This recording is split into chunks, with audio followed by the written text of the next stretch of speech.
Good afternoon. I'm Thierry Van Bastelar from Save the Children. I'm a Senior Director for Livelihoods Innovation, and I've had the real honor and pleasure to work with all the Consortium, which is part of the YouthSave initiative. And I wanted to start by thanking our not yet present MasterCard Foundation colleagues. Certainly because they have been working with us for a year on developing this program, and we've been very happy of the amount of interaction almost on a daily basis with them to develop this program, and really are grateful for their vision and their belief in what we're trying to do. Also want to thank New America for holding this event as well as they always do, so thank you for this. The second panel, after looking at the youth savings accounts from a youth development perspective, is going to focus on the opportunities and challenges of those accounts to spur financial inclusion.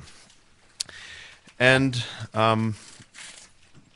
one way that I like to look at financial inclusion for this type of products is from the private adoption angle, meaning what is the role of private sector in developing those products, and also from the public adoption angle, what is the role of the government? And obviously, ideally, you like both of them. What happens when you don't have both of them, and how do you use a product like this one, a project like this one, to develop both of them? So the key to the private adoption is what we have come to call the business case. Does it make sense for commercial institutions to develop those products in a way that makes them attractive to clients? And here's the story that we have on this one. When we were developing this program over the last year, and we were planning to go to 6 countries to identify the final 4 that we're going to work in, we spent a lot of time thinking about the business case. What if we go to those countries and nobody's interested? And so we were kind of anxious about this, so we spent some time, we brought some people, talked about it, and Ronnie was leading the effort, had a long list of reasons, and as soon as she walked into the bank, they said, "Oh, we know, we understand." So that was quite an eye-opener for us.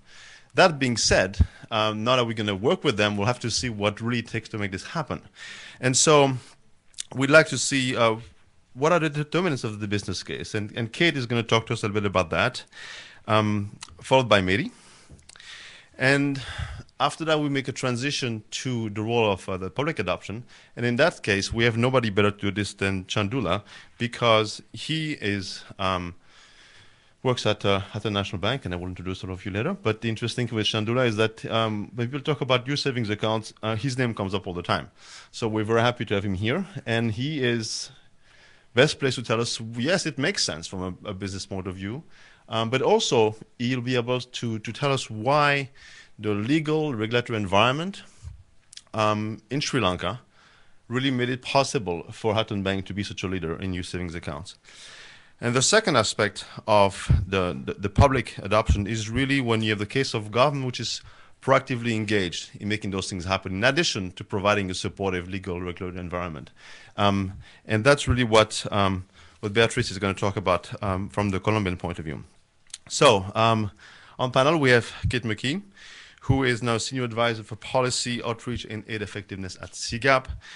Before that, she was at Macro Enterprise Office in USAID.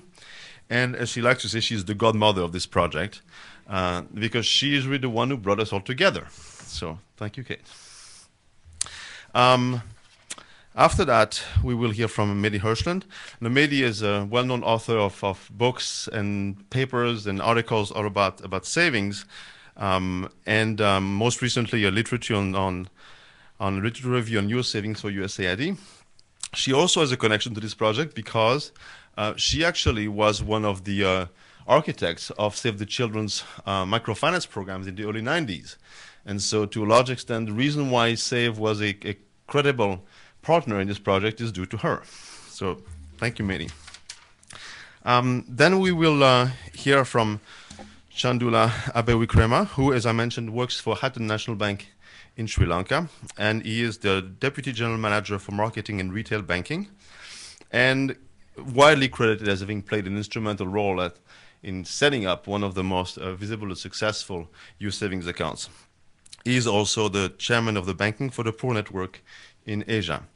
And finally, we'll hear from Beatrice Maululan, who is an advisor on promoting access to financial services for low-income population for the Minister of Finance in Colombia, And she has been instrumental in launching that government's Banking for Opportunities initiative.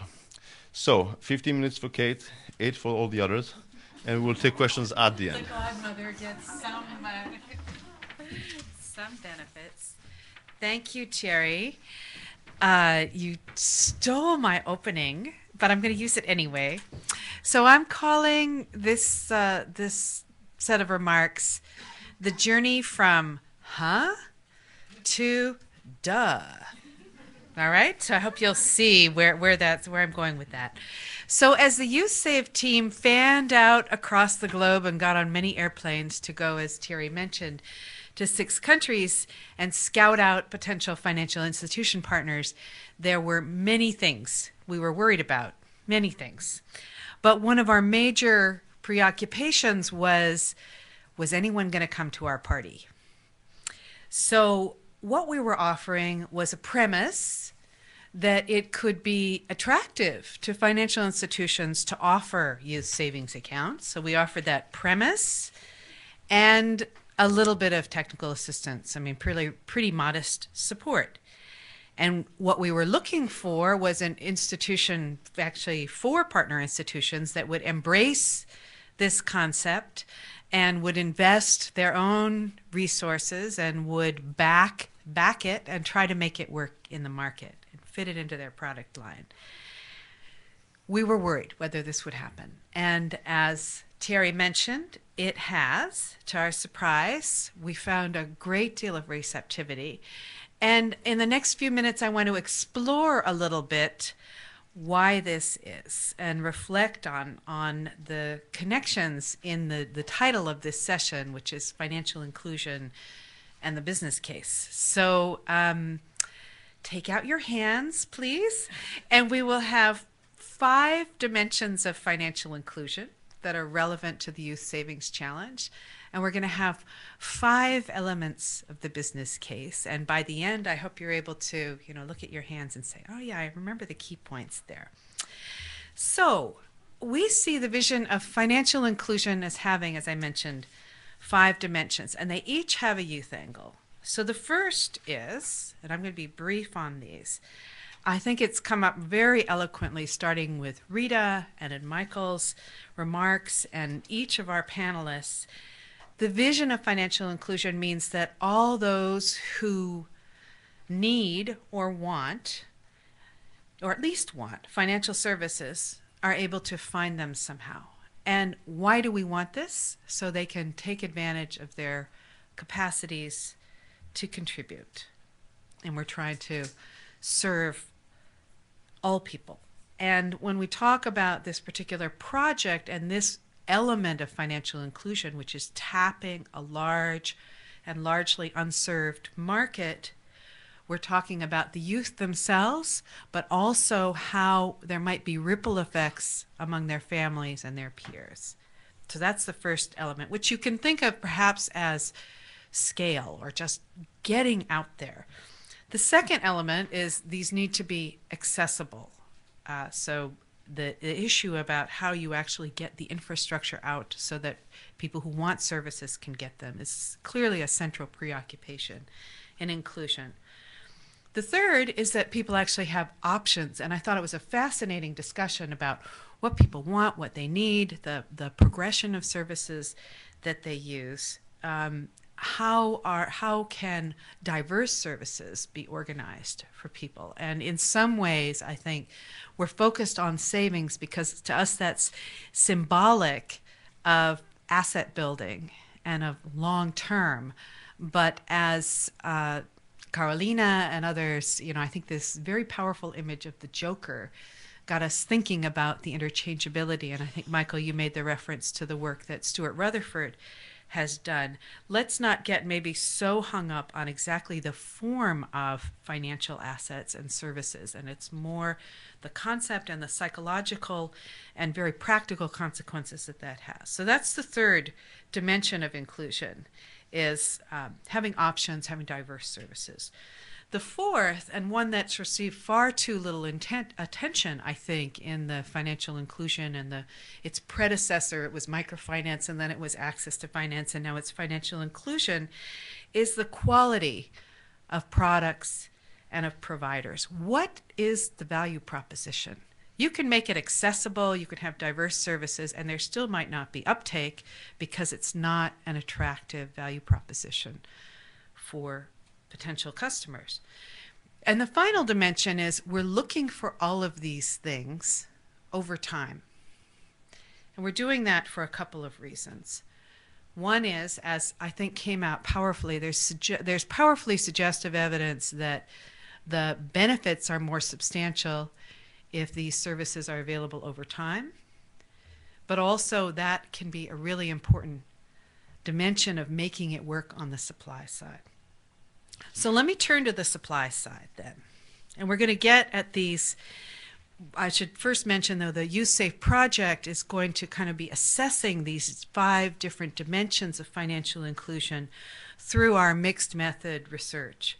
So we're doing demand assessments, we're doing some in-depth case studies, we're doing even some impact research using randomized controlled trials. We're doing work, both quantitative and qualitative, on the business case with the financial institutions. All of this is going to shed light on which of these elements of inclusion work better, less well, in the process of the YouthSave pilot in these 4 countries.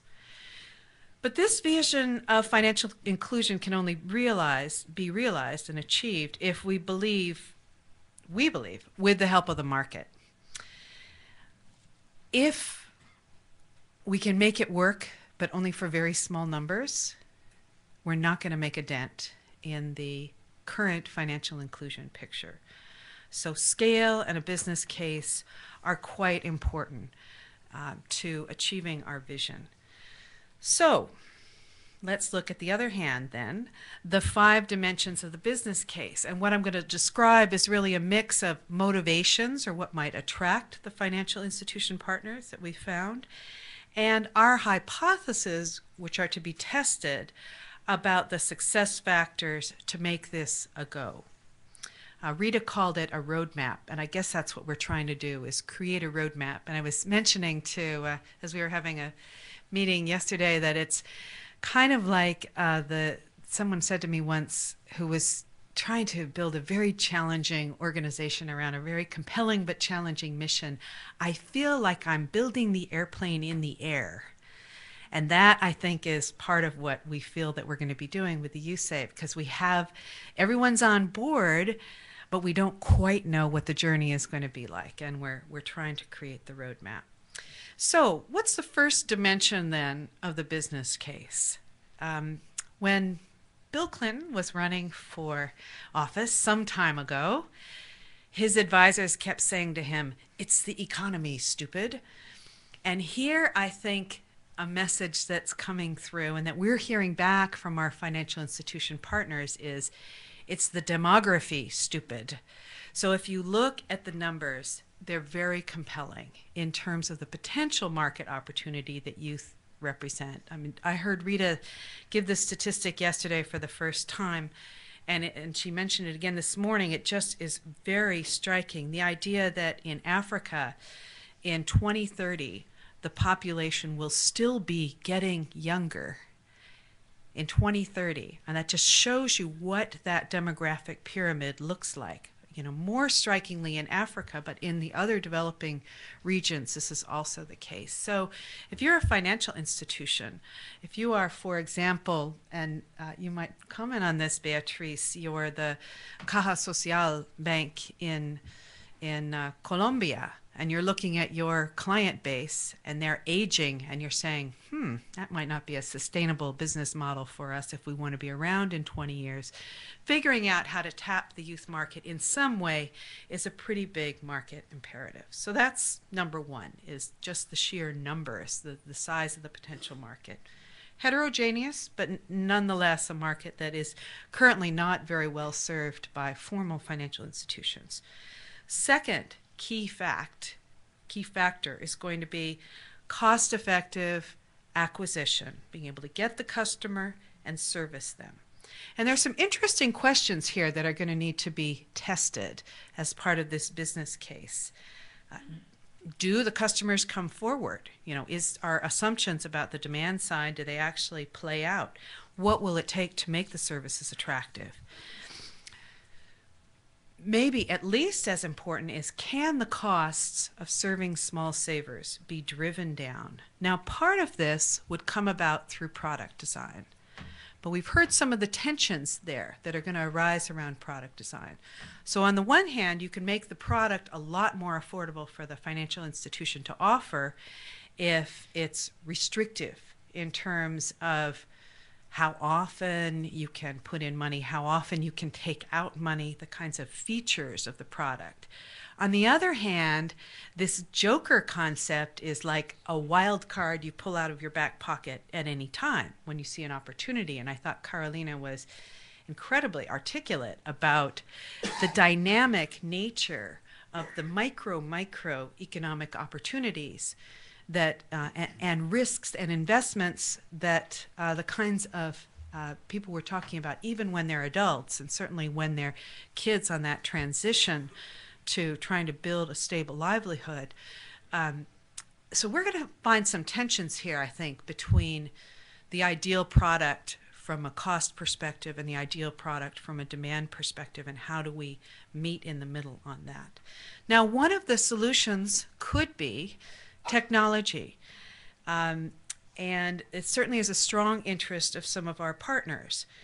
So far, so this concept of branchless banking, you can deliver at, some say, a fifth the cost, some say the costs, at least in terms of actual infrastructure, putting a point of service on the ground, are 100 times smaller for a branchless agent that is serving as the agent of a bank, as opposed to building a branch. So there are clear cost improvements that can be achieved.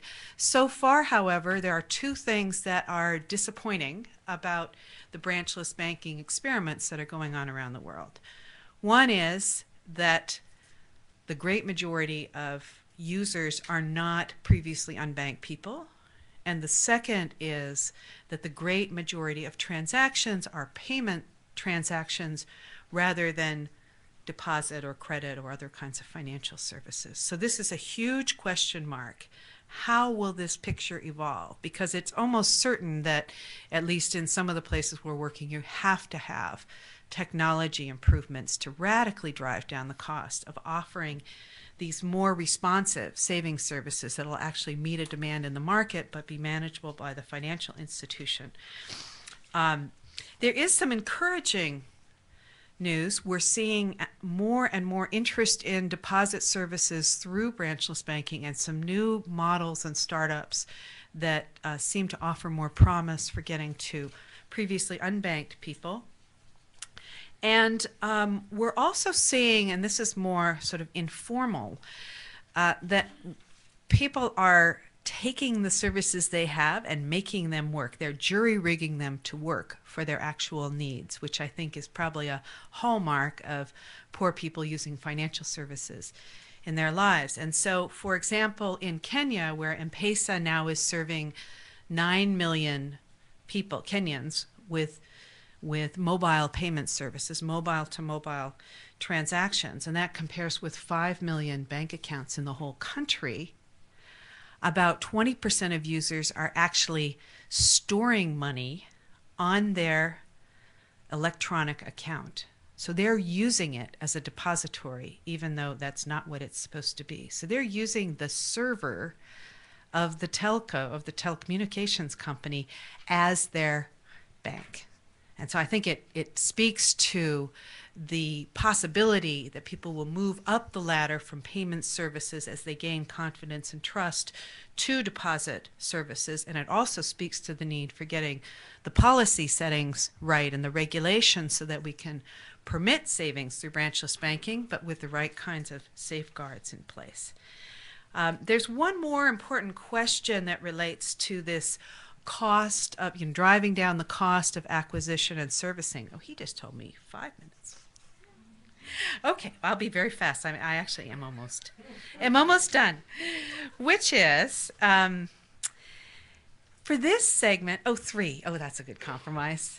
For this segment, Is it the product or is it the sizzle? Is it the products we need to get right, or is it more the marketing and outreach that needs to be appealing to young people? Do we need to figure out how you make it cool and attractive to save? And now thinking again from the business case perspective, if it's the marketing and outreach, that has maybe a lot easier to address operational implications than if you need a completely different product.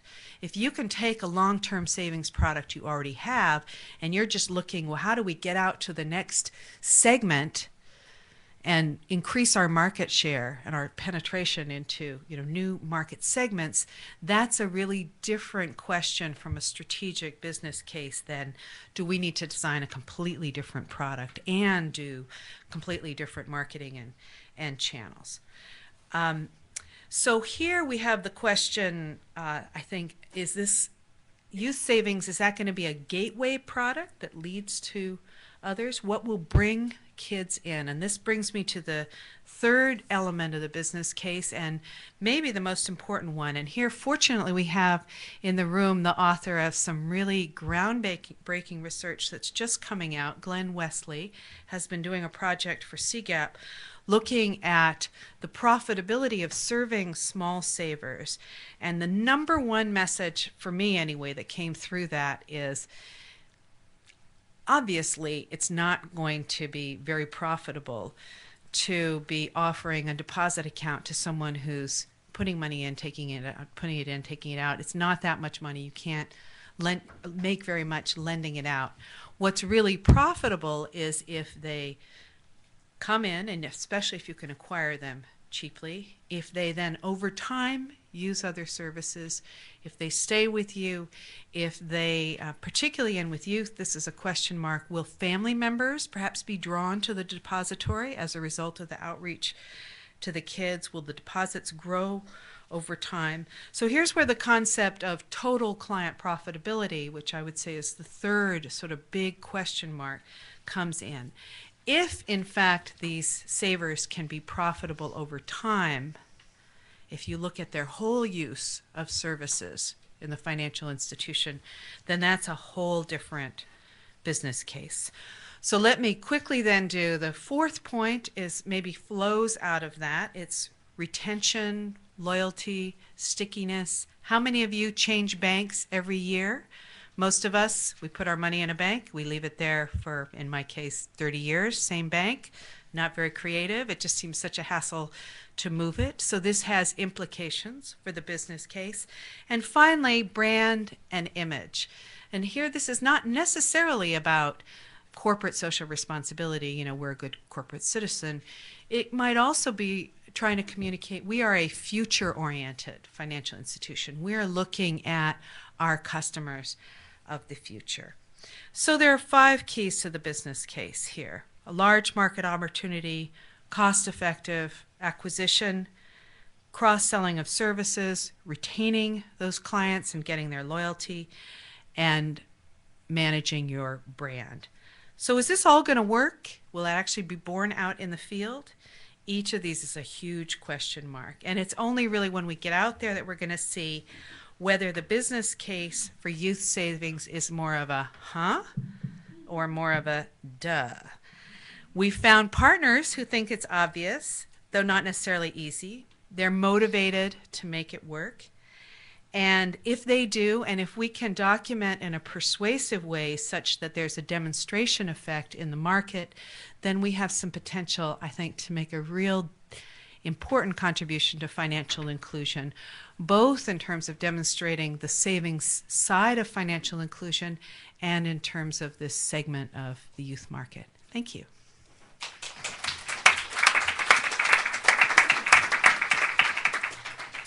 Thank you, Kate. Mehdi, we'd love to hear your thoughts on this.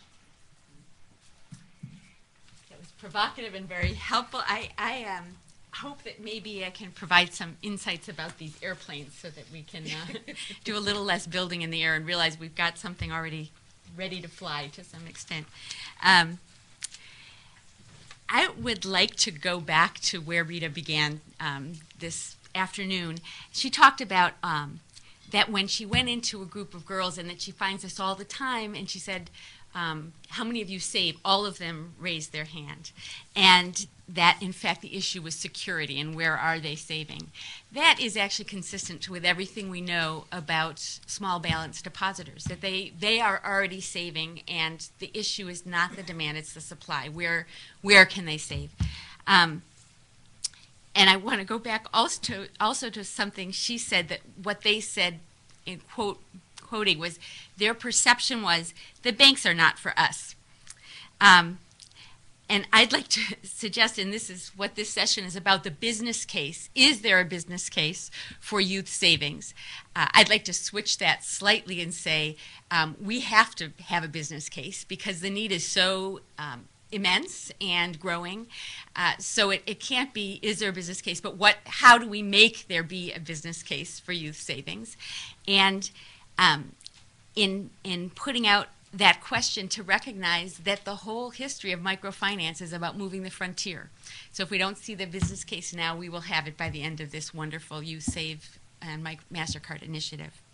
So to switch it around, I think that what this business case question is about, and what many banks might say, although you're not hearing it, is that not that the banks are not for us youth, but that youth are not for us banks. And that in fact, they might be looking for the upper income youth whose parents can deposit on their behalf, but they might not find that segment to be all that profitable.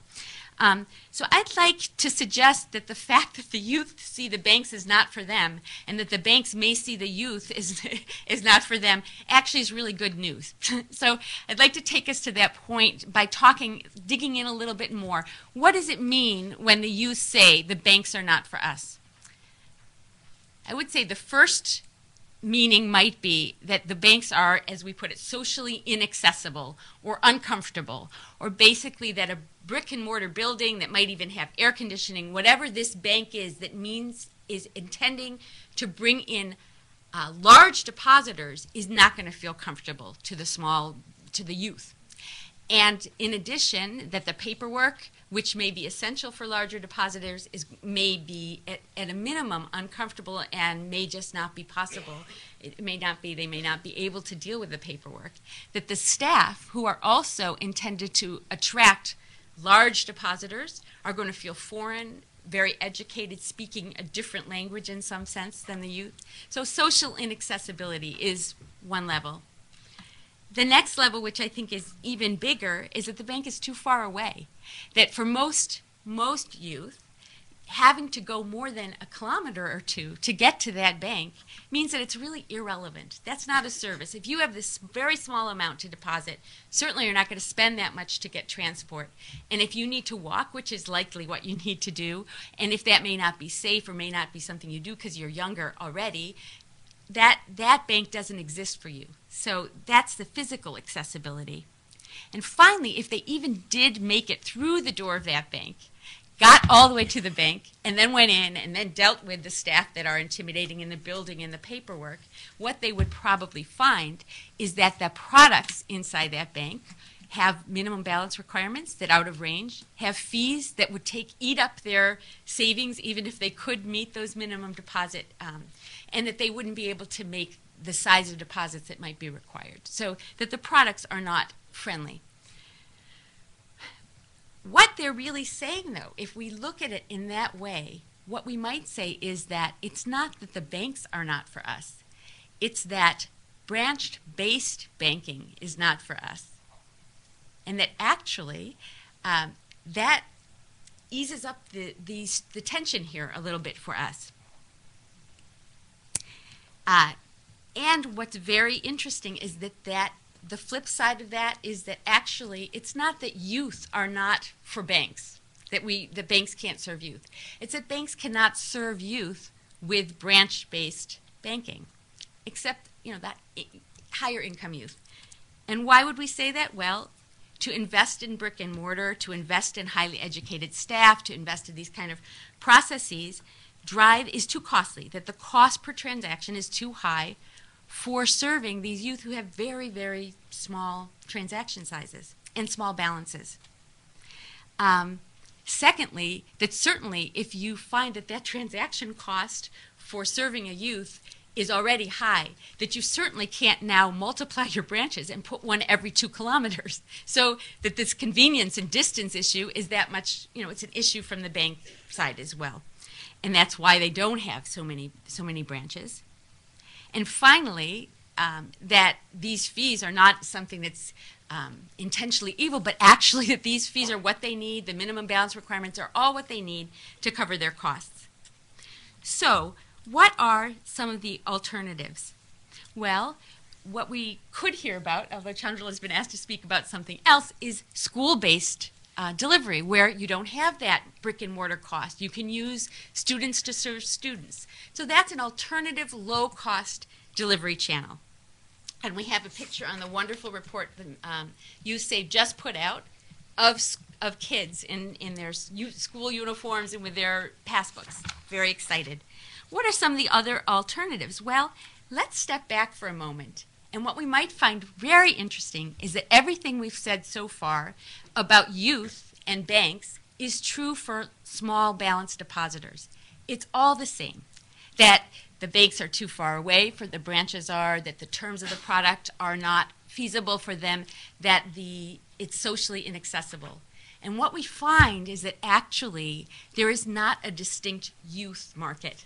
That youth demand is almost identical to the demand of small balance depositors. And that frees us up immensely. And it frees us up for this reason. As Kate said, volume and scale is the key to cost recovery. Recovering the cost of small balance savings mobilization is extremely difficult. And so the way that we do that is we have a large volume and we have just 1 or 2 very simple products.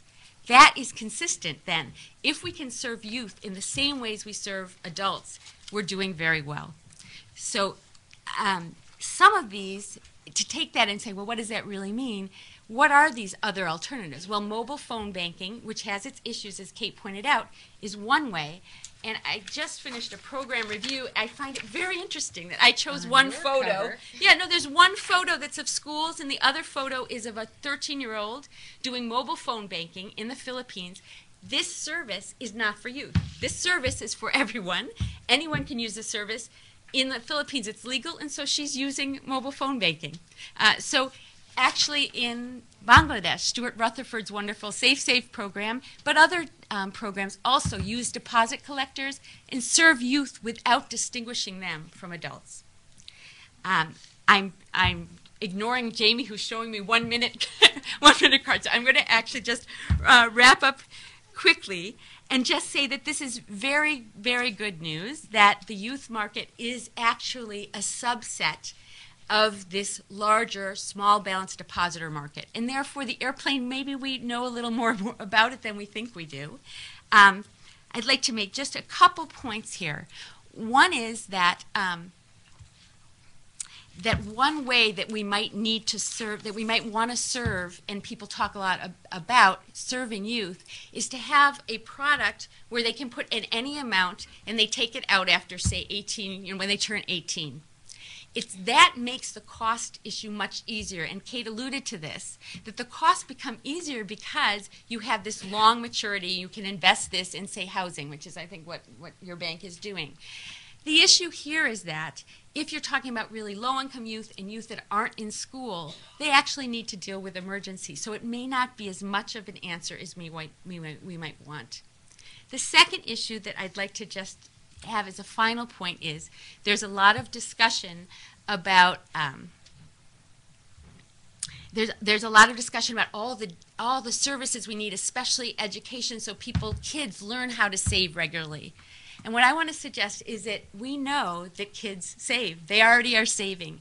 So if the cost issue is so difficult, let us pass on to the YouthSave project and to MasterCard the challenge of what are the key, very simple key services that are needed in order to move from we can save to we can accumulate assets, and focus ourselves in that way. And that, I would say, that's the big challenge. It's not the products, it's those ancillary services. Do they need to be delivered by some other institution?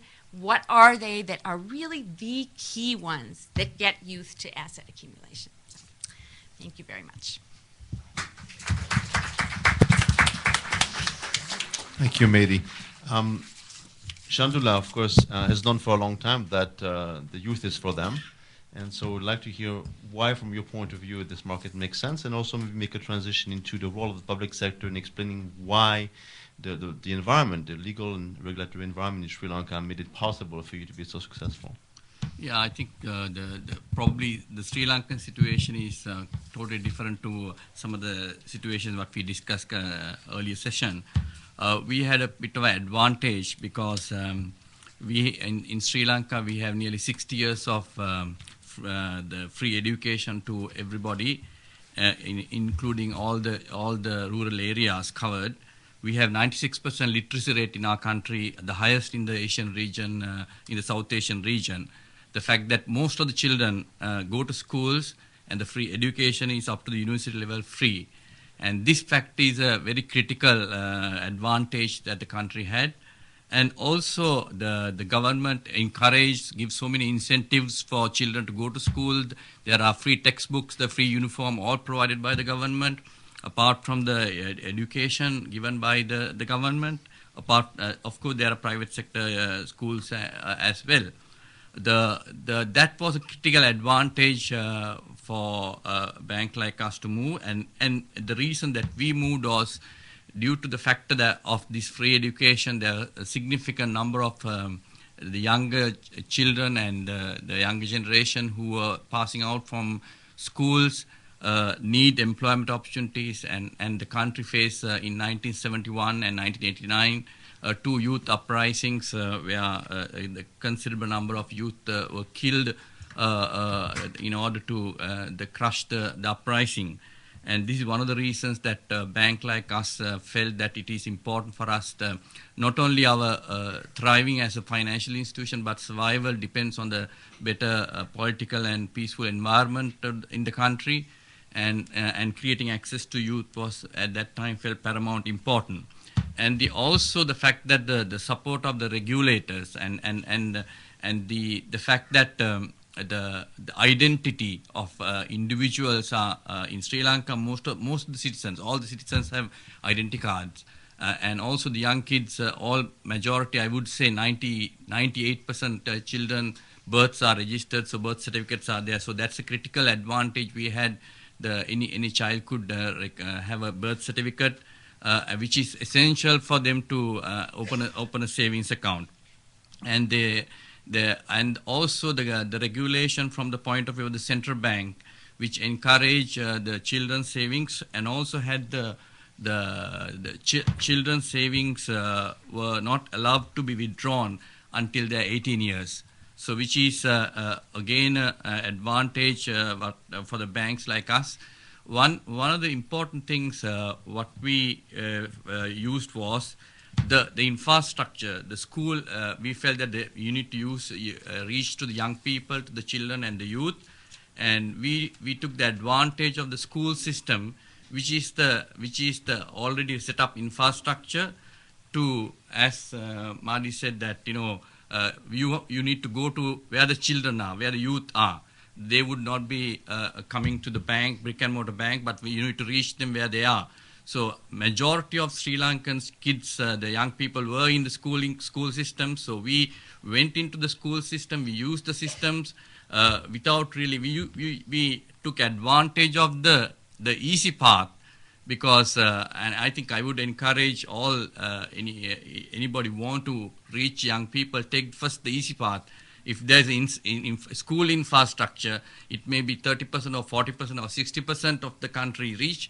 Use that, because you conserve your energy for using the easy task, and then use your energy for the difficult task later. Otherwise, you try to go to non-school environment, use all your resources, and then the easy task also will become difficult. So that's what we took advantage of, the already set up infrastructure, the schools, and make, I think one of the things what we felt was reaching the students, young people, compared to the children, children are not very friendly.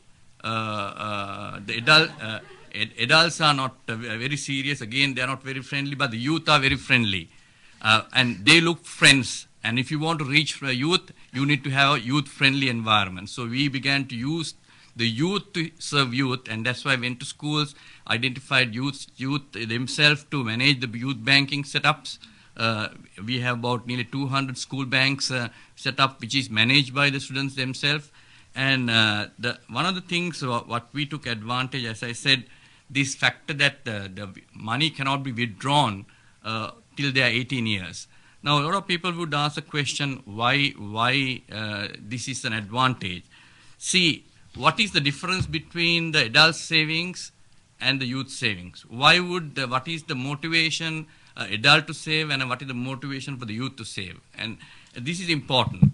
Now, we have very significantly, adults have a tangible reason to save. You have either kids' education, housing, buying something for them. But what's the motivation for children to save? And I think one of the things is what we felt was children wants to have an imaginatory, perceived case, like to be a winner, to win.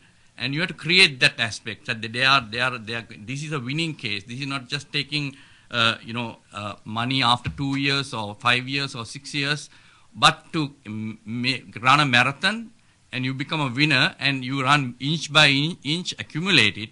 And by accumulation that you really create a condition for a perceived kind of a dream for them to be a winner. That's exactly actually young people want always to be determined to win. So that's exactly what we try to create through that making 18 years, up to 18 years that you can reach a considerable amount of accumulation of money, and that could be an advantage when they are either leaving school, either when they are really moving into higher education or starting self-employment or something like that. The other point is that the central bank regulation does not permit children to withdraw money unless exceptional cases like sicknesses or education, which is I felt important because sometimes the parents try to take advantage of this money for their various other reasons. Other consumptions for their own private things. So this money, which is essentially focused on children, and sometimes parents given money, or sometimes children's their own money, which is saved by them. So it's important that this money is protected, and that's why the Central Bank of Sri Lanka is very focused on this area. They monitor this very carefully. They want us to ensure that this money is not withdrawn unless it is for a specific reason given, which can be proven. If it is a medical reason, we have to get the medical certificates, things like that. So that's an advantage that we had, and that's, I would say, this advantage of the school structure, which is the government provide the free education, and the support of the central bank has been a critical advantage points for us.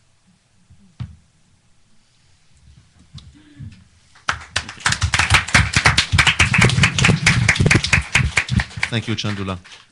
Beatrice, want to tell us a little bit about how a government can invest in those kind of activities and how you help them to do that? Okay. Well, thank you very much for having me here. Since this morning, I haven't been able to make up my mind on how to differentiate youth savings accounts from low-income segment accounts. And I agree with Maddie in the sense that for me, who always is focused on the supply side, the same difficulties that arise when one tries to convince the financial sector to give access to low-income segments of the market arise when one thinks about youth savings accounts and you add low income also saving accounts. So regarding that, and in that sense, for me, the government intervention into a financial inclusion strategy can take different phases. Obviously, the traditional way of looking at government intervention was creating public institutions. In my country, at least, after 2 financial crises and after the crisis in all the public banks, thank God we have learned the lesson, I think, and we have learned the lesson that the government is not a good bank owner. So we were able to move into an active intervention, but without owning banks. And I would like to kind of go through the areas where one can think that governments can help any financial inclusion strategy, and maybe think about how specifically they could go into youth saving accounts. Obviously, the first thing that comes into mind is regulation. And in regulation, we have a lot of aspects regarding precisely the cost structure of any financial service provider. When one thinks of all the burden that regulated financial institutions are taking over them because of regulations derived from Basel, derived from their responsibility on managing public savings, obviously the way to provide effectively and with a profit low savings accounts is really an issue.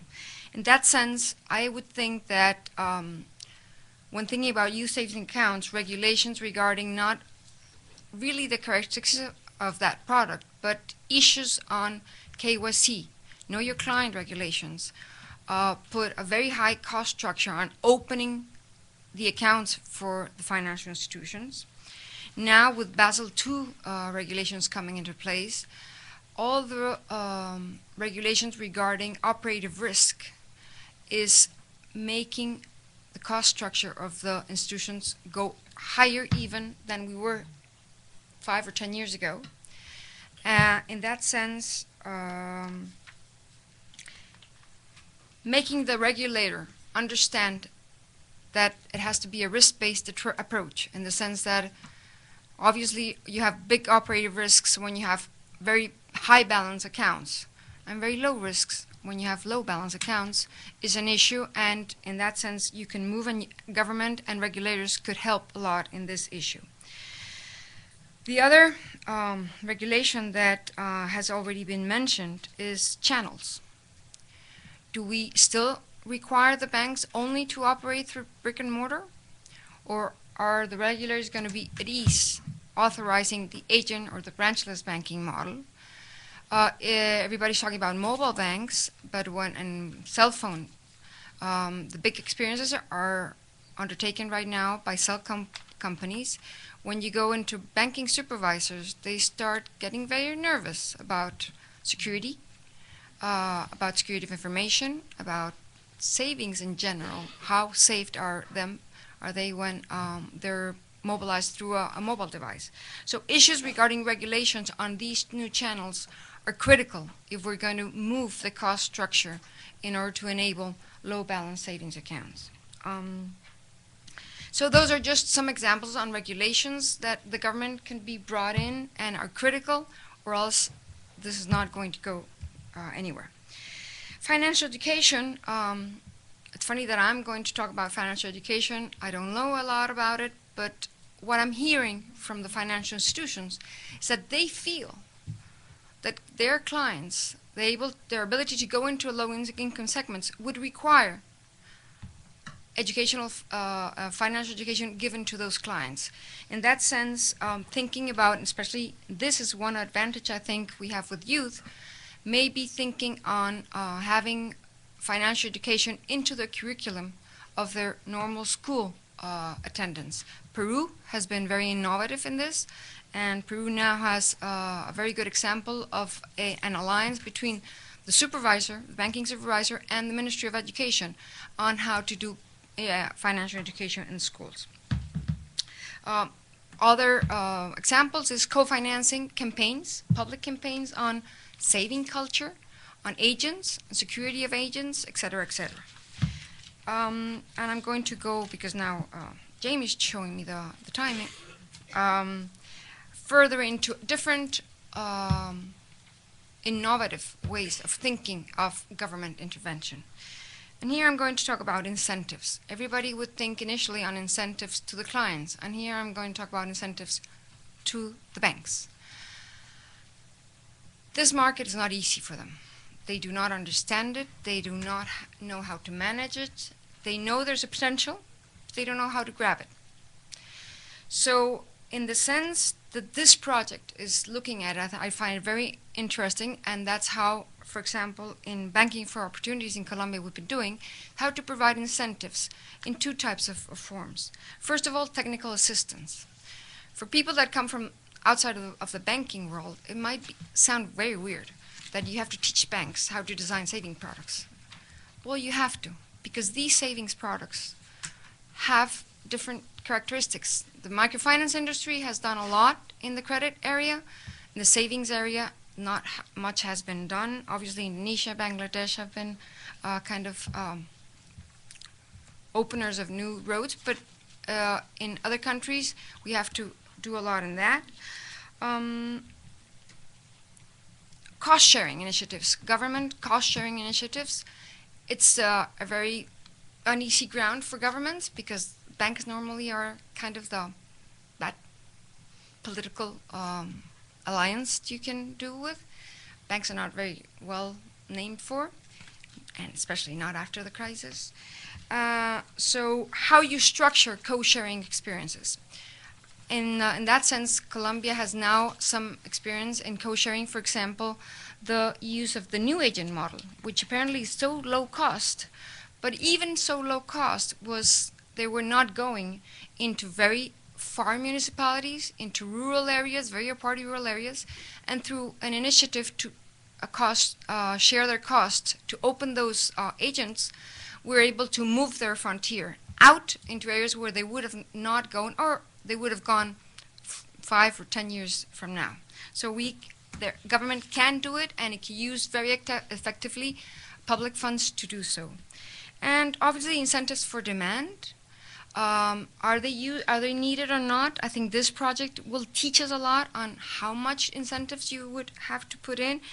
My basic point would be, now we're dealing with savings and savings in financial institutions. We have to be very careful that they have to be put in a very sustainable way. My message is, if you're going to put in incentives, that in 2 or 3 year times, when you take the incentive away, the client is going to turn around to the bank and saying, and why don't you give me the same thing? Is going to not build a long-term relationship. It's going to destroy the long-term relationship. So we have to be very careful with demand incentives and be sure that they're sustainable, in the sense that if we prove the business case, maybe we could make this even be provided by the private sector if they're designed okay. And finally, I think regarding child savings, I think it would be of great use to implement this type of project within a more general financial inclusion strategy in a country. Thinking of governments just focusing on youth savings, I think, is going to be very difficult.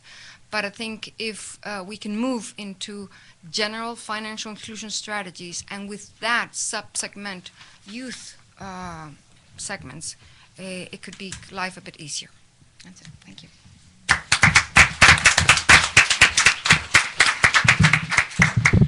Thank you, Beatrice, and thank you for stepping in at the last moment when Monique Cohen was not able to join us. Thank you very much.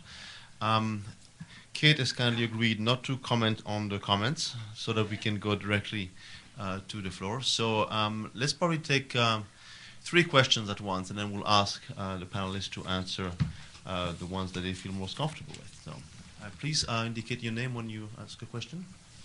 Hi, Anita Campion from AZMJ again. I'm curious to know, you talk about the fact that we need to get to a certain volume in order for this to be cost effective. Do we have any sense of kind of what level of volume that takes for the average financial institution to be able to offer, you know, the really low balance type savings?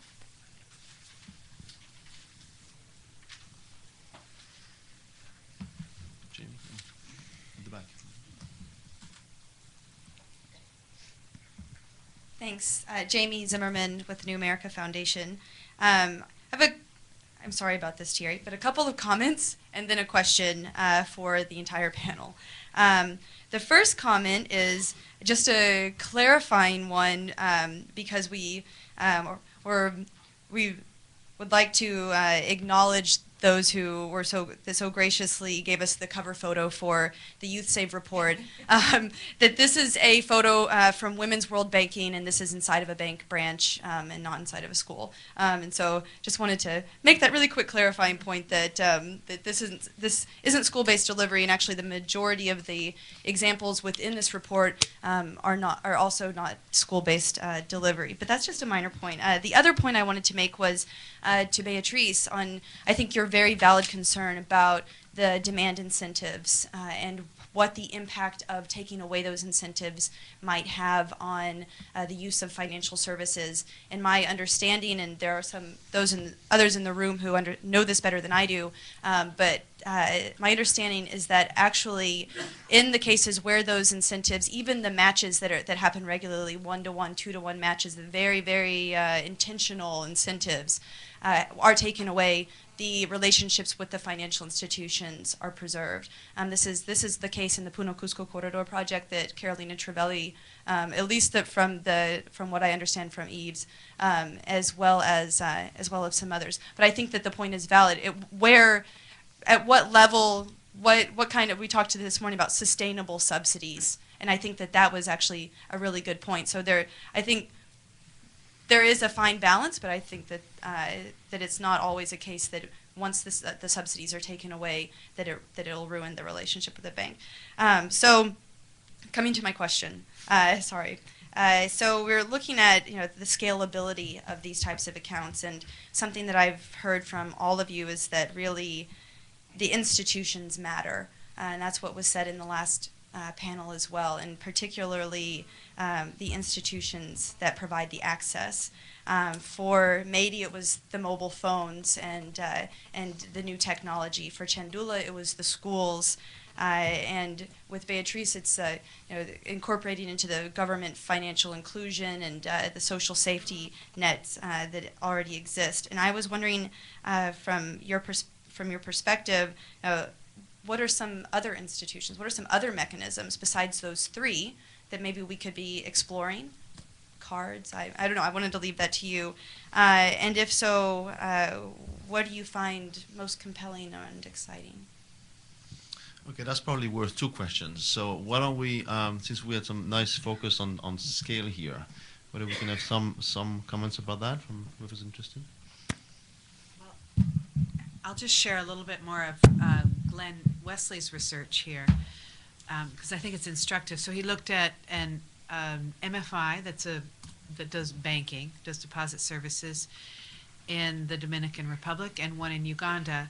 And for a sense of scale, so these institutions had respectively 44,000 small savers with an average, so this was the bottom half of their savers, with an average balance of less than $8, actually. And in the second institution, 246,000 small savers with an average balance of more like $17 or so. And so what he found was that, unlike some earlier studies that had suggested that for every dollar these savers had, it cost $2 to $3 to service the account. Well, that was an average cost. When you looked at the marginal cost, it was much less, but more like 59 cents to service $1. But when you looked at the related revenues from cross-selling of services, you found that, for example, one of these accounts in the Dominican Republic would generate profits 10 times the size of the account, and in the case of Uganda, 4 times the size of the account. And if you took away these accounts, that the institutions would lose about 30% of their total profitability.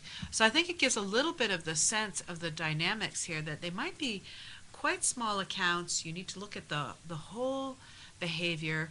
This is pretty substantial scale, at least in the microfinance field, to have tens of thousands of accounts. And I think one thing we need to explore is what are the kind of break points where you start to have some economies of scale in acquisition and servicing.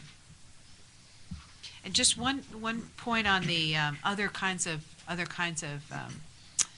institutional arrangements. I think the potential of government-to-person transfers and this, safety net transfers that happen on a regular basis as a way for financial inclusion, some of which are targeted to youth and their families, definitely merits exploration because it's already happening. And so if it could happen in a way that actually promoted more meaningful inclusion and options, that could be a big win. And I bet Beatrice has things to say because Colombia has tried to make that work. Maybe? To go to Anita's, Anita's question, the volume is going to depend completely on the institution. So if you go to remote Nepal and a small cooperative, it might be a few hundred. But if you're talking about a full service branch, it could be many more. And I think that Jamie had a question about what are some of these other alternative delivery channels. So I want to just list a few. One of them is to serve groups and thereby to bundle transactions rather than serving individuals. So you could serve groups, or you could have some mechanism by which you have self-managed groups that don't actually interact with the institution. There's all kinds of issues there that you could explore, but those are two possibilities. You could have mobile collectors, either on a motorbike or a bicycle or by foot, who go around and collect, and that's what you see in Ghana, and you also see with the YouthSave program in Dhaka. You could have correspondent banking. You could use lock boxes with any of these, whereby you give the client a lockbox that's almost like an ATM. You can deposit 24/7, and then you either bring it into the branch to get it opened. You don't have the key, you bring it in, and they open it there. Or you could have a collector who goes around maybe once a month or twice a month to collect. You could have mobile units where you have some kind of van that gets out to the rural areas. I am not at all convinced that's cost effective, but it's being tried. You could have very small satellite offices, like in containers, like Opportunity International Bank in Malawi, or you could have very small cooperatives that are autonomous. And I think we could stop there. Then there's mobile banking. Mobile phone banking. On the volume, to be cost effective, I just want to tell our story from Sri Lanka. Now we started the school banking program to reach young people in 1991, 92, and we have nearly 600,000 youth saving with us. We have $60 million with the bank, their funds, and every month we open 15,000 accounts, about $200,000 coming to the bank through this. But this is what happens, a long-time investment done 1991. At that time, people were probably very critical to see the viability of this. But what is important here is to understand this is a long-term initiative, to have the conviction towards that. And I think that is where I think generally the bankers probably would, coming from commercial banking background, we always think short term, but we want to see. And also when you have CEOs running banks for 3 years, they want to make sure their results are come within that period of time. So it is this is a long-term initiative. I have firm conviction that it's a long-term initiative, and you cannot give certain numbers every year. Say this is the profitability, or this is the return you get. But after certain investment, and then I believe that you can get the return on this base. Now we run very viable, very profitable initiative through because of the investment that we made at that time. So my conviction is that it will take a little time, and you need to have the patience to believe in that. I'll pass on the question on volume and try to answer the problem of subsidies and other channels. The issue on subsidies for me is not yet clear. Oportunidades Rurales in Colombia, which you mentioned in the study, now has a big headache. They were providing a 50% matching grant according to what the youngsters in Colombia would put, the rural people would put into the savings account. Now they have a big headache at the end because everybody's taking the amount out, and they're not continuing with their savings, because I think there you did not create a savings culture. Some of the evidence provided by now is suggesting that even some people, because of the 50% grant, would turn around to the loan shark, get a credit, and since the subsidy was so big, you got them into a very distortive kind of financial operation, is get a credit to put into this account so I can get, even if the account was blocked and could only be taken out at the end. So I think it's not only a problem of distorting the client relationship with the institution, it's distorting the financial culture of a person. And regarding the Peru, and Carolina was there, obviously when we were there in October, some of the clients were ending their subsidy at stage. And we were with a very empowered lady in the meeting discussing with the branch manager, look, until now you've been paying me a good interest rate. It was, I think, not even, it's 7, I don't know if Carolina was here, 7% additional interest rate, 10% real interest rate, right? It's not so high. And the lady was saying, you're going to take it from now on, I'm going to not be able to get that interest rate. I don't understand. You charge me 40% credit for my credit, and you don't want to pay me for my savings so much, and that's reality. And they're doing mathematics very well.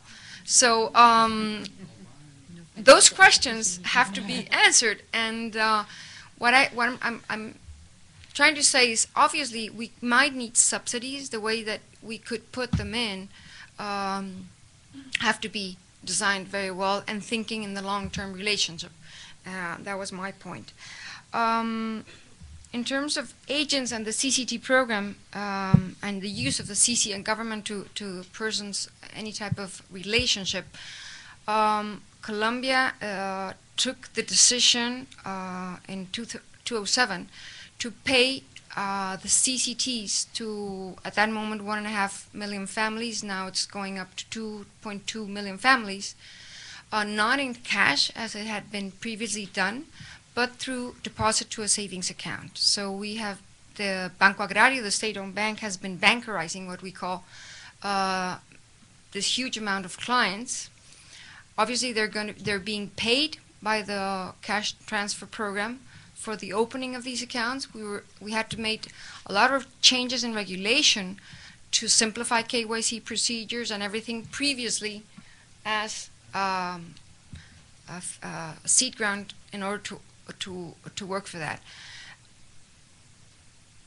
That work, by the way, a lot of youth, mothers, youngsters that are already mothers of kids are in that program, and it was amazing the way the immediately perceived comfort of these women with the savings accounts. Everybody was saying, no, they're not gonna like it.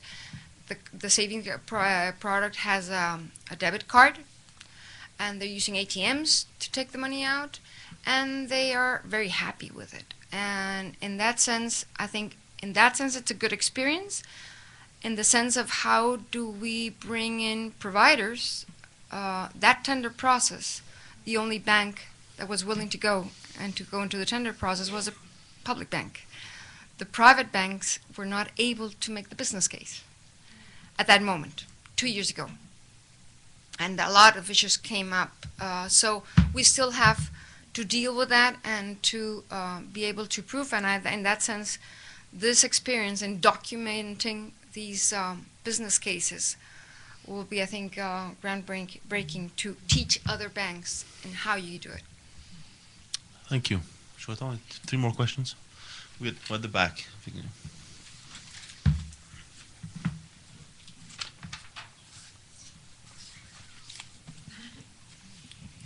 Gretchen Lehman with the Department of Health and Human Services. Kate, you're talking about making the business case with trying to then sort of upsell this clientele, and I can see I can see the good side of that, but I can also see the bad side of that. And we've had a lot of people being sold financial products that weren't in their best interest. And so I'm wondering sort of what the line is on you know, you don't want the bank to make too much profit off of a low income client, right? So where do you see that balance? How much is it, you know, sort of restricting the number of products that are available to certain clients? Where's the paternalism? Where's the freedom of choice kind of breakdown? Next to you, Chweta, just in front of you. Yeah. I'm George Barani with the Consumer Federation of America and America Saves. And since Jamie opened the door, I'm going to make a comment and then ask the question. I appreciate what you all have said because I've been working on motivating youth in this country to save over the last 8 years as part of America Saves, and have found the same issues that you have found. Banks don't get it, kids don't want to do it, spend marketing, particularly in this country, has caused us not to even think about savings. And what has struck me is that this is a universal issue, and there's nothing new under the sun. Starting in the 1920s, school banking in this country was very significant. No financial education. Banks come into schools every 2 weeks to take pennies, nickels, and dimes, and it created generations of savers, and as the banking model changed, that dissolved. So I agree with you, Beatrice, that ultimately a savings culture is what's required, because an expectation, a social expectation, normative behavior, how do you address that? How do we create savings cultures in the communities, in the countries that you're looking at?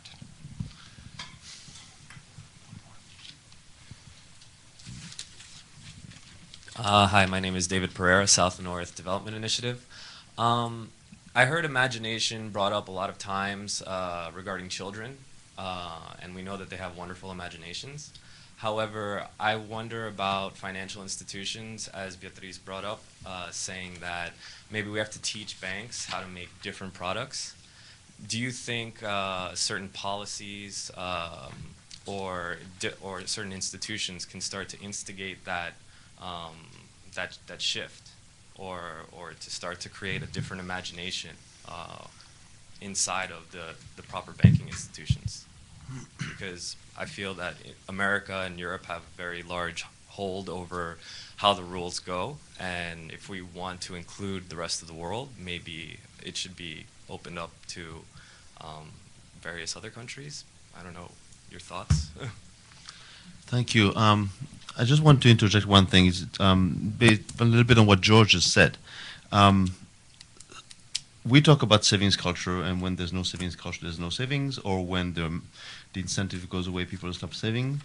On the other hand, we know that there is huge demand for savings. We know people are paying deposit collectors who may not come back to hold their savings. So clearly in some places you don't need a culture. People do this as a matter of necessity. So I don't know if that confuses things, but it confuses me, certainly. Thank you for sharing, Thierry. Why don't we start at Beatrice? I think it is confusing. We had a Ponzi scheme, a huge Ponzi scheme in Colombia 2 years ago with very saddening social impact. And suddenly the savings culture was there, obviously with 50% interest rate in an economy with 2% inflation. I do think there is a saving culture that you can implement. And if you talk to a German kid versus a Colombian kid, the perspective is totally different. And that's culture. And I believe in that savings culture. The saving collectors, I think, are you would never think of that in Colombia. That means the country where you pay for a savings collector, they have that culture. And that's not, obviously, and that's one of the things that is so enriching about this project is the different countries you're going to be in. Totally different perspectives. I think socially, culturally, etc., and that's going to teach us a lot. Regarding the policies and imagination, and maybe it's not necessarily imagination. I was amazed by a factor that happened in Colombia because of Banking for Opportunities policy, in which the government signed an agreement with the financial sector in terms of goals that to be met and things to be done. One of the things that that strategy and that policy asked the banking sector was to measure access. And they had the ability. They were the ones that owned the databases. And in their last report, just because of measuring who were the clients, measuring as a national strategy, they came out to find out that, oops, youth are not savings. So in the last report from the Banking Association of Colombia, their message is, hey, we have to invest in youth because we don't have those in our clients, and we're going to lose clients. And in that sense, I'm coming back to what was mentioned earlier by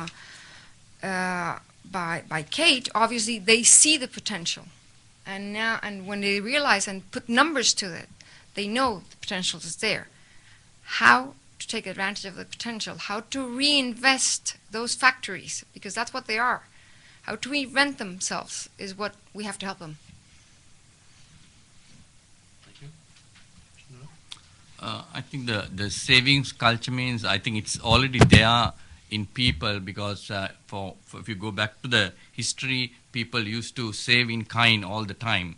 That's the culture that was, even today we do not in financial terms, but in other things we save, and that culture is inbuilt in the families all the time.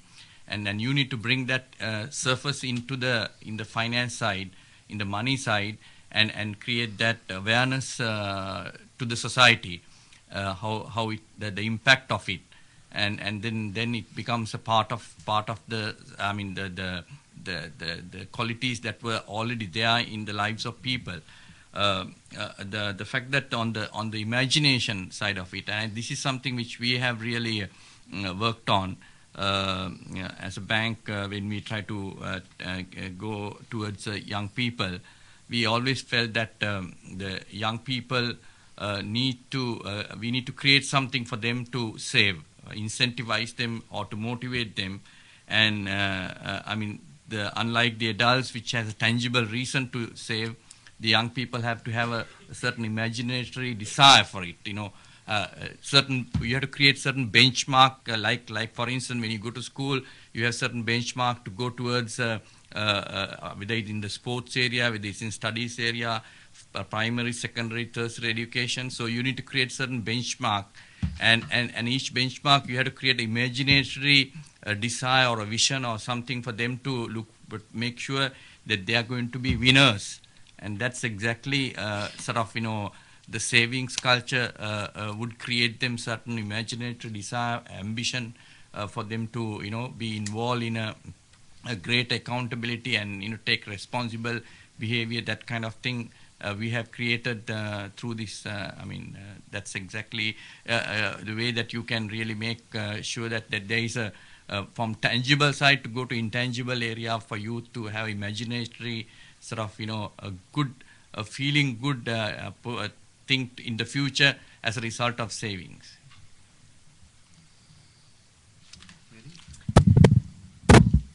To just respond to the savings culture, I think the question is are there places where there is a savings culture and where there is not a savings culture, is one of the questions. And I wonder if we could even talk about market segments, and that Chandala is talking about school children and they need a vision. And then if you go to talk about street children, they desperately need to save. If they can't save, you know, if they don't have a place to save, then they're very vulnerable to a day when they don't have an income. And so that there may sort of be a distinction there. But to leave that one, I think the other question is how can we instill this sort of sense of imagination among, I think, the central bank or in terms of regulation? And I don't have any answers, but I do wonder a lot about it. And, you know, I go to Malawi and they can't imagine that you could have deposit collectors, and in Ghana it's a norm. And I wonder about exchanges, and then in terms of the imagination of bankers about this market that exists out there, I wonder too if we could benefit a great deal from a little more detailed kind of case studies, not longer, but instead more quantitative. This is the number of savers, this is the amount, this is what it looks like, and a deeper understanding of who's saving, so that we know, are these families that are saving in the youth accounts for their children, are they youth saving, to really get a slightly deeper understanding of what is being done in these cases that we're citing. Well, I was hoping that the other three would address the first question. So to warm up to that, I want to have just one more comment I want to make on the savings culture, which I think this has been a really rich exploration. We need to be really careful about assuming that that is static and won't change. And I'm thinking of like the credit culture in the working class in India. It was very conservative, actually, about taking credit. And in the space of 5-10 years, consumer credit just skyrocketed. And I have to say that, you know, young people, for instance, who for the first time were getting jobs in the call centers and really making some money, were on the leading edge of that. So I think we need to, there's kind of almost a homily in the microfinance world that now that everyone saves, everyone wants savings, and that is generally true, but the devil is in the details, and we need to kind of be, and I think Chandala also is suggesting that that really understanding the psychological dimensions of this and the aspirational quality, even for very poor kids, is important. So this question about squeamishness, if I can call it, about financial institutions making money off young people, I think we need to just lay it out on the table. And I guess my perspective would be, if it can't be done profitably, I doubt we have enough subsidy in the world, well-designed or not, to really make a dent in the issue. So we really need to be looking at models that are viable for the financial institutions.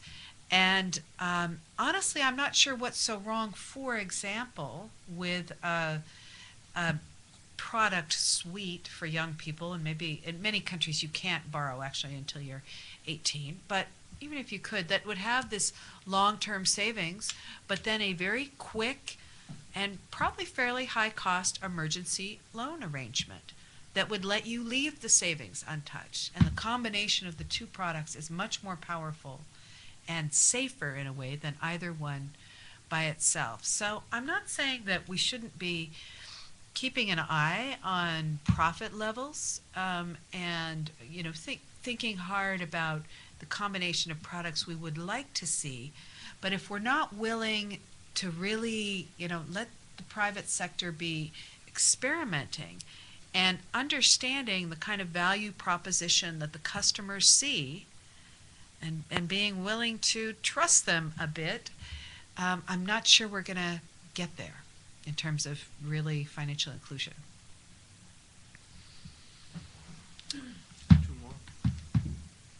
One in front first.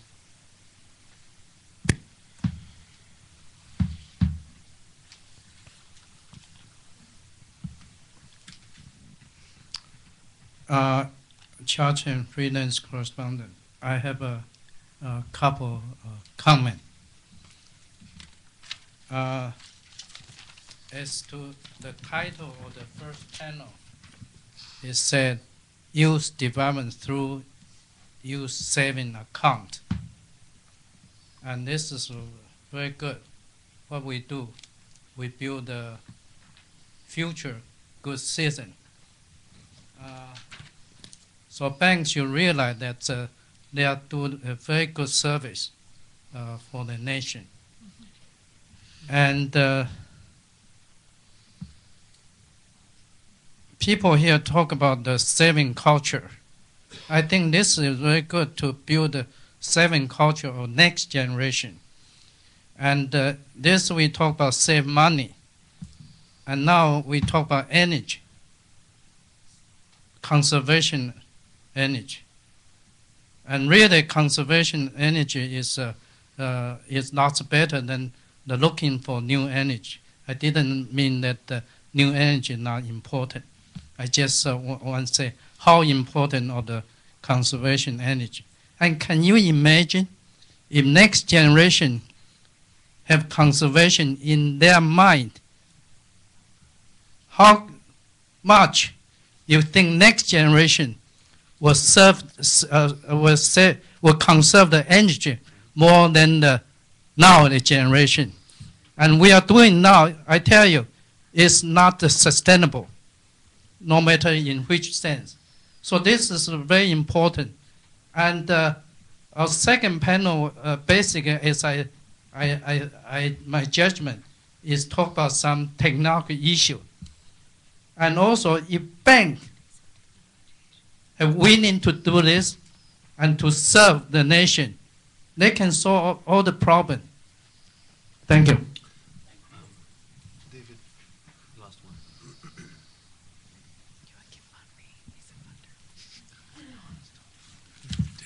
David Myrie from the MasterCard Foundation again. I want to kind of follow up on Kate's last point and ask the engagement of everybody on the panel, because I think you have a lot of experience in this. We've been hearing a lot in the microfinance field over the last couple of years, but I would say particularly in the last year, about this concept of responsible finance, of smart microfinance, the SMART campaign, microfinance transparency, and a whole number of other initiatives. As we move forward into the field of youth microfinance, do we need to think about some very specific additional requirements, if you will, for responsible finance towards youth? Or, as if we were talking about earlier today, that, well, the savings products are really the same. We just kind of have to think about how to market outreach. Do we need something special here if we're going to bring youth strongly into the field, into microfinance? I'd just be interested in your views on this. And if you think that we should, however, give us maybe an example or two of something you'd like to see enforced.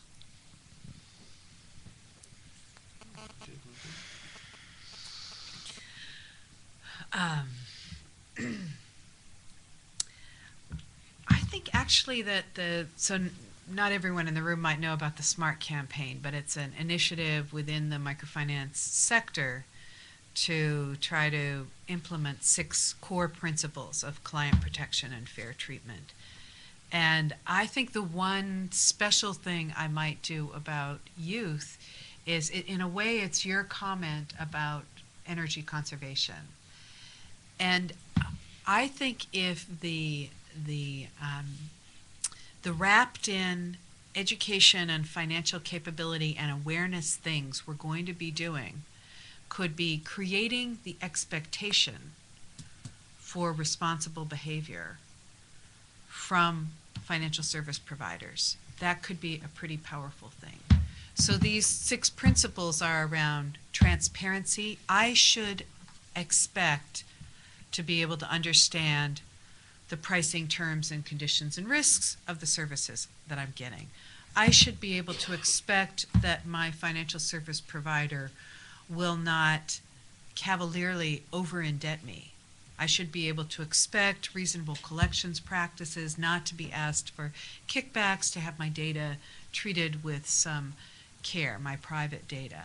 So I think that maybe it's, to really see this as a dimension of empowerment, because strengthening the consumer side of this relationship is pretty important, and I would see that as another critical next generation. If our financial consumers, and really even back to your point, if our financial consumers were expecting more and themselves had a longer term perspective, it could be a pretty powerful change in how financial markets worked.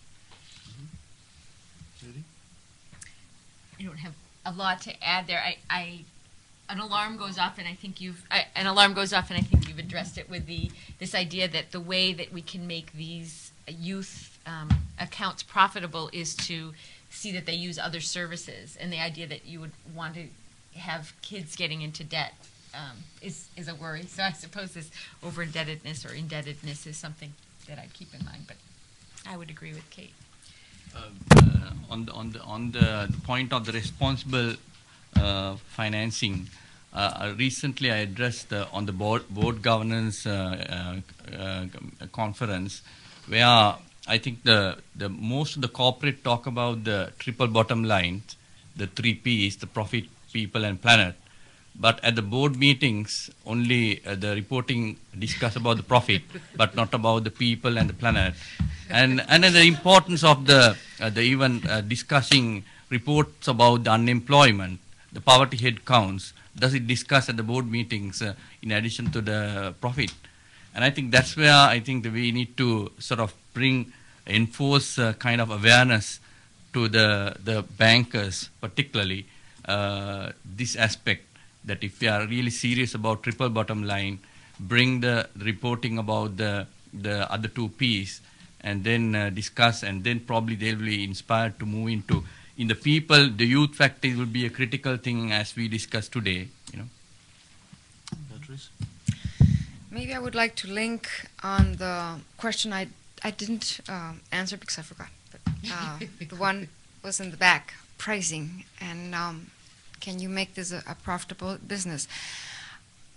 That, to me, has a relation to what I mentioned about banks being the bad guys. In our countries, the butter that has the highest price is the one you buy at the low-income, marginal, very apart areas of the urban sectors. The price of the rice you buy there is huge. I buy much lower price of rice than what they have to pay for the rice that they have to buy in a small cup normally. I buy the big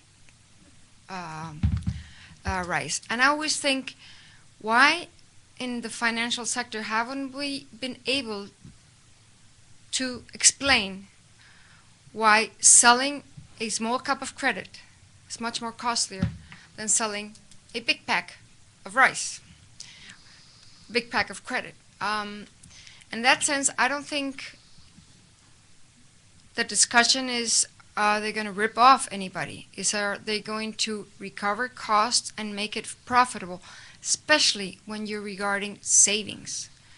And savings, I mean, you can go broke if you're lending credit and it's your money that you lost. But if the money that's lost is the money that has come from mobilizing savings, you have a financial crisis in the country. So making sure that the financial institutions are doing well and are doing profits, for me, it's basic economic health in a country. Why haven't we been able to get this through to the general consumers? I think has to do with the second part of your question, David, is why is the relation between clients and banks so difficult? Maybe it has to do with lack of transparency. Maybe it has to do with a lot of expectations. Maybe it has to do with what one banker told me once is, we sell something that you cannot see, which is pure service. Why do I have to pay when I just pass a credit card through a POS? Nobody sees the cost that is behind the infrastructure you have to do to be able to do that transaction. So I think a lot of work has to be done in the consumer protection area, obviously, and in terms of giving information to the clients. And in that sense, any type of public or general alliance to get this through, being transparent, giving the clients the right to know. To me, it ends up being also financial education. If you empower kids in knowledge and how to ask questions when they go into a bank, and the way to ask what the interest rate is going to be and try to negotiate is going to empower them and make that relation also more transparent. So there are a lot of financial education for me is also in there. Thank you. I'm very pleased to see we have more interest, but I think we're running out of time. So let me invite you to join the panel after at 5 when we're having the cocktails for more questions. And so please join me in thanking the panel. And also in welcoming here the director of the YouthSave initiative, my valued colleague, Ronnie Deshpande.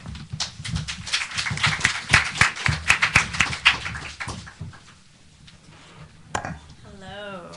How is everybody doing? This late hour. Good?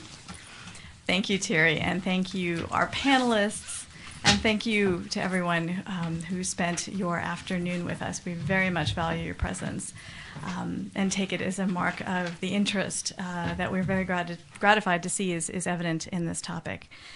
I realized about 15 minutes ago that I actually had the least desirable spot on the entire program. Thank you, Jamie. Because not only am I after 10 just incredibly thoughtful and experienced colleagues, and how do you follow that up, but I'm before cocktails. So I will try and keep it short, but I still do want to take a couple of minutes to talk a little bit about the YouthSave project itself and how we're going to try to address at least some of the very complex and large questions that were highlighted by the discussion today. One of the things that struck me a lot in sort of listening to the discussion as a whole, for example, was this tension between the need to understand multiple subsegments of youth. So to understand youth as a heterogeneous client base, and balancing that with the need to have a few versatile products. So that the financial institutions offering those products can have the greatest chance to make them sustainable.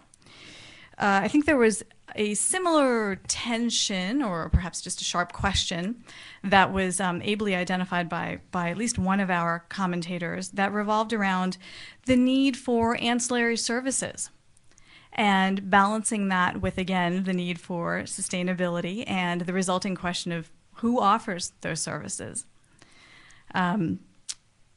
Beside the prior question of what are those services? What are the few key services needed to help us transition youth clients from simply using a deposit account to actually accumulating assets, if that is the main vector through which we posit these youth development effects and as well as the financial inclusion effects to actually occur.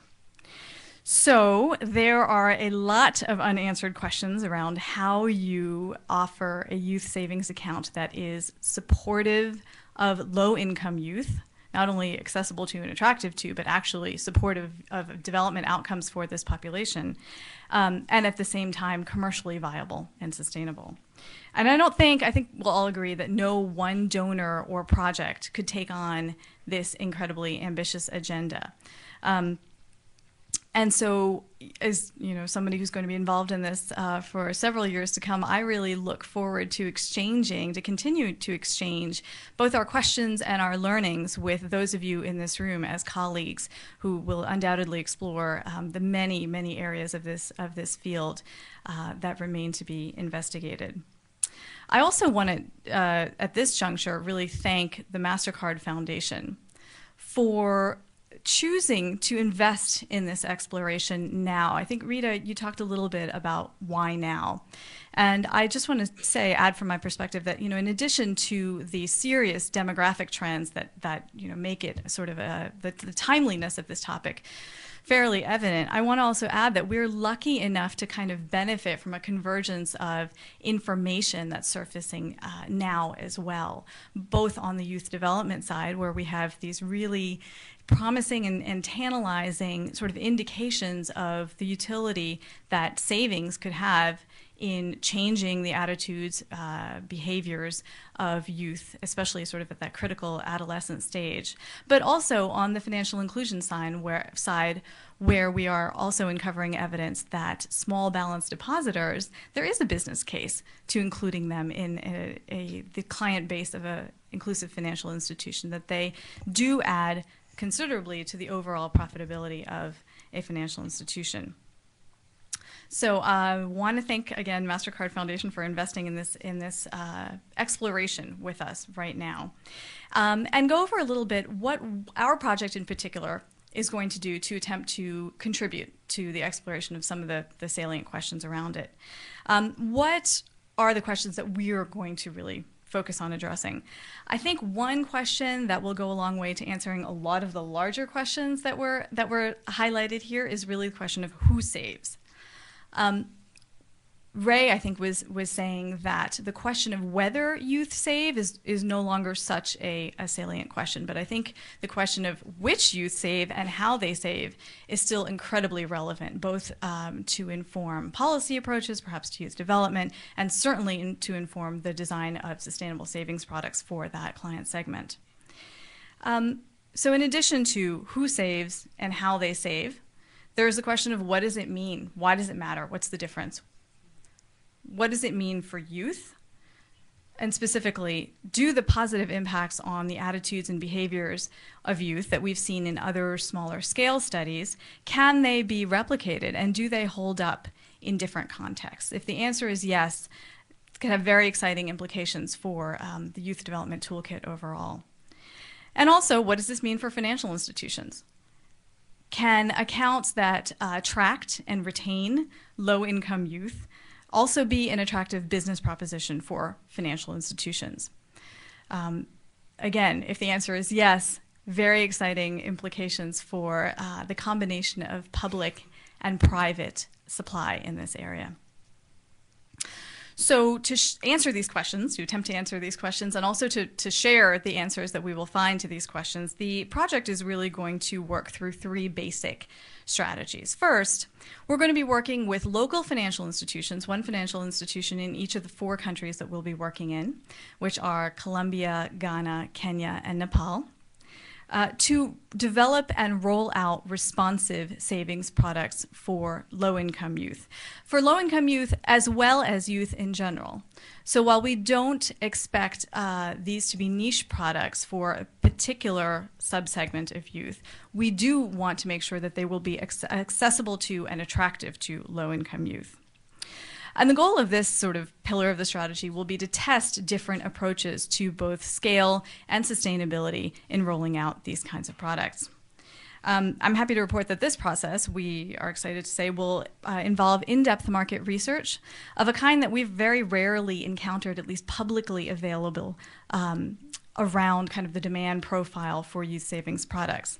And so we hope that this will not only prove useful to our financial institution partners in the field, but also advance the overall knowledge of this field in general. Another sort of important objective of this part of the strategy will be building the capacity of financial institutions to work with youth, so that while the direct products of this part of our work will be savings accounts for this particular client population, we hope to habituate our partners and then eventually other financial institutions as well to thinking about youth as a viable client segment. The second part of our strategy will be working with local researchers in each of the countries that we'll be working in, right from the beginning, in conjunction with the financial institutions, to both collect and analyze the data necessary to answer the questions that I just outlined. This, of course, necessitates close coordination among a variety of very different entities, and I think some of the speakers referred to the diversity of partners that we have in our consortium today, which, of course, makes it a complicated undertaking, but we think it's well worth it, because it will enable us to produce a study that is truly landmark in its combination of rigor, scale, and multiple perspectives. And third, we are planning to share the results, whatever they are, as widely as possible in a variety of formats geared to different audiences in different fields, in the areas of financial services, youth development, and public policy. And here I want to stress something I just said about the results. We want to share those results whatever they are. We as Save the Children, we do not have a predetermined position on the utility of youth savings. Like all the partners in the consortium, we're excited by the potential that they show, that the emerging evidence and literature indicates that they have to improve young people's lives. But for all of us, this is a learning project in the true sense. And so we want to focus not only on determining whether youth savings are a useful development tool, but under what circumstances and to what extent. Only then can we, as a child-centered development organization employing evidence-based strategies, intelligently deploy youth savings more widely as part of our programming toolkit. We also think that this new evidence base will help other NGOs and financial institutions understand when and where to deploy youth savings to reach their respective goals. We also think that this evidence base will increase the ability of governments to understand the policy environments and supports that might be necessary to maximize the potential of this tool. I know I've mentioned my partners a couple of different times, but I want to take this opportunity to just underline how personally lucky I feel to have such incredible colleagues and partners in this consortium. Not only Rita and David at the MasterCard Foundation, but also, of course, everyone at the Center for Social Development, my colleagues at Save the Children, at CGAP, and at the New America Foundation, who I think deserve a special hand today for putting together this event and running it so wonderfully. So thank you. Jamie, where are you?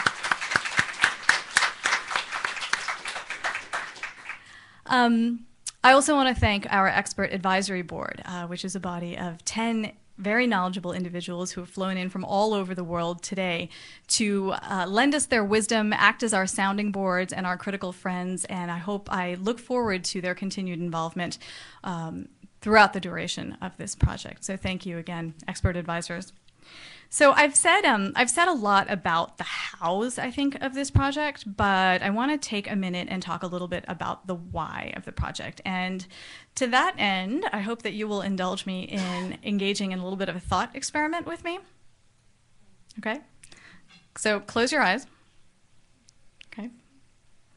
And think about a time in your life, we've all had these, where you felt that all the possibilities were open to you. Whatever you wanted to do, there were lots of choices. You had possibilities. And think about how you felt. Did you feel positive and energized and like you wanted to work and invest in that future? So now, think about a time in your life, and we've all had these, where you felt that all the avenues were closed to you. That whatever it is that you wanted to do, there was no way to make it happen. And how does that make you feel? Does it make you feel like you want to continue sacrificing and investing and working towards your goal? What's missing between the way you felt in the first scenario and the way you felt in the second scenario? I would posit that probably one of the things that is missing is hope. And I think the first panelists said it very well, kind of collectively, when they said, savings can be transformed into lots of different things. What differentiates financial savings from hard assets is that they can be transformed into lots of different things. And I think that what we're hoping to do is to transform financial savings into hope for the largest generation of young people that will have ever existed on the face of this planet. And luckily, we have emerging evidence that gives us reason to think that we can actually do that. So that said, I would like to bring these proceedings to a close by again thanking all of you for spending your afternoon with us, thanking the EAB and the MasterCard Foundation and my great colleagues, and inviting you to have a drink. Thank you.